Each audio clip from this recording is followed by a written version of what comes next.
Sa gitna ng sunod-sunod na sightings at kilig moments ng rumored couple na sina Kim Chiu at Paolo Avellino, isang masayang balita na naman ang kinagigiliwan ng kanilang mga fans.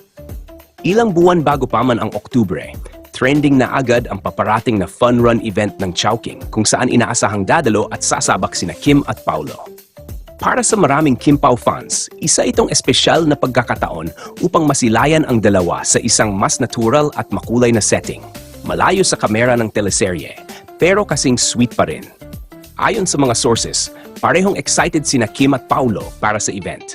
Nakita na raw silang naghahanda, mula sa ensayo ng pagtakbo hanggang sa pagpili ng mga isusuot nila. Marami ang umaasang may makukuhang kilig moment sa event. Sabay silang tatakbo, mag-aabutan at sharing ng tubig, o di kaya'y magtatawanan habang nagjo-jogging. Simple man ang okasyon.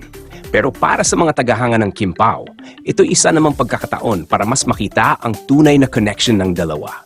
Inaasahan na mas magiging special pa ang event na ito dahil makikita ang pagiging supportive at close ni na Kim at Paolo sa isa't isa.